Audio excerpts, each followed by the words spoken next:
मात्र आता आपण बघतो CIDनं बहुतांश 150 ते 200 लोकांची चौकशी केली.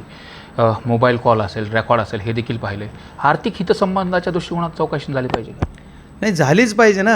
आर्थिक हितसंबंध म्हणजे हे बघा 3 गुन्हे एकत्र केलेत. मर्डरचा गुन्हा, त्याच्यानंतर तुमचा अट्रॅसिटीचा गुन्हा आणि दुसरा जो गुन्हा आहे तो खंडणीचा गुन्हा.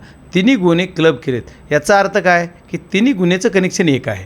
म्हणजे हे सर्व आरोपी जे बी ज्यांच्यावर आरोपपत्र लागणार आहे ते सर्व आरोपी हे या 302च्या मर्डरच्या केसमध्ये, आता जे नवीन कलम काय असेल, समजा जी 302 असेल की आणखी कोणचं असेल, पण जी मर्डर संतोष देशमुख यांची जी टॉर्चर करून हत्या केली. टॉर्चर शब्द मी याच्यासाठी वापरतो आहे, खूप असं वाईट कृत्य करून मारलं आहे त्यांना.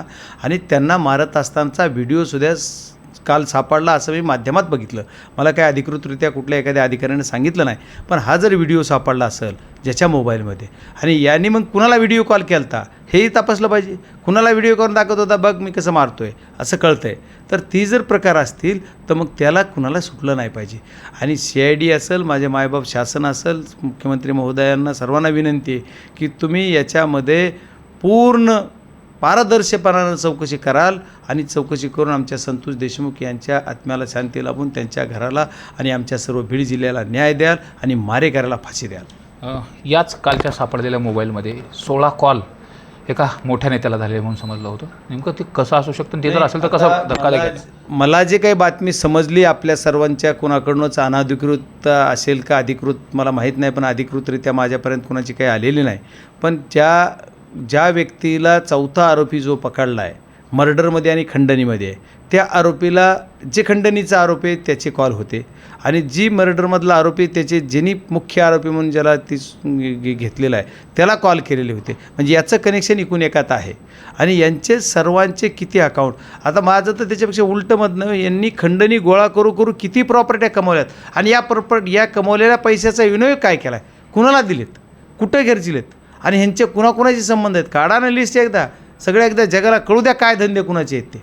एकदा जगाला आपल्या बीड जिल्ह्याला कळलं पाहिजे याने बीड जिल्ह्यातल्या जनतेचा पैसा लुटून काय कृत्य केलेत आणि कुठं पैसा घातला हे सुद्धा कळलं पाहिजे. मात्र आता ज्या पद्धतीने CIDचा तपास चालू आहे असं देखील म्हटलं जातं की आता फास खूप मोठा आवळला आहे. असं वाटतं वाल्मिक कराड सरेंडर होतील?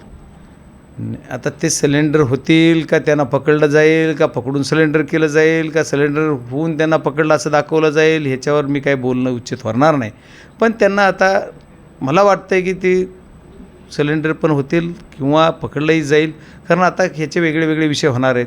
ह्याच्यामध्ये आता ज्यावेळेस माकडाचं सुद्धा आहे बघा, की ज्यावेळेस माकडिणीच्या तोंडाला पाणी लागतं, नाकात पाणी जातं, त्यावेळेस स्वतःचं पिल्लू खाली घेते, त्यावेळेस आता तशीच परिस्थिती होणार आहे. त्याच्यामुळे यांना नक्कीच अटक होईल असं मला वाटतं.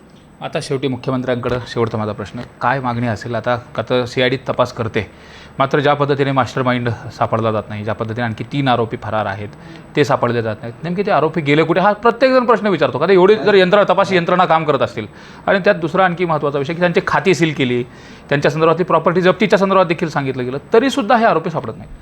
हे बघा, मुख्यमंत्री महोदयांच्या बाबतीत आपण बोललात, मुख्यमंत्री महोदय ही जी आत्ता बाह्यांगी जेवढं दिसतंय ते जर खरंच अंतरांगी असेल तर तपास योग्य ट्रॅकवर आहे म्हणायला हरकत नाही आहे.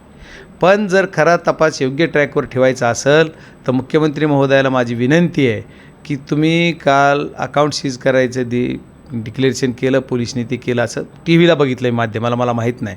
पण जर हे असं करत असाल तर जेवढ्या प्रॉपर्ट्या आहेत तेवढ्या प्रॉपर्ट्या सीज करा आणि 2 दिवसात हराशी काढा.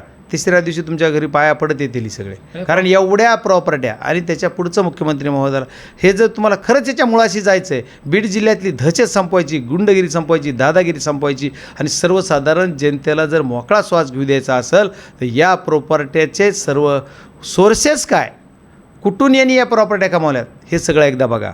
जे लोक बोलत आहेत की आम्हाला खूप मदत झाली त्यांनासुद्धा माझी विनंती, तुम्हाला मदत करताना कुठल्या कंपनीतून पैसा गोळा झाला आहे, म्हणजे स्वतःचं एखादा कंपनी आहे, एखादं कुठलं काही व्यवसाय आहे, या व्यवसायातून मला एवढे 5-10 करोड रुपये मिळते तर मी तेवढे समाजावर खर्चितो आहे असं काही आहे का? मग तुमच्या रिटर्न फाईल किती होत्या, रिटर्नमध्ये तुम्ही पैसे किती भरता, तुमच्या प्रॉपर्ट्या किती, लॉजिक काय, आणि तुमच्या गेल्या 6-5 वर्षामध्ये एवढ्या प्रॉपर्ट्या जमल्या कशा ह्याची तपासणी करावं लागणार आहे.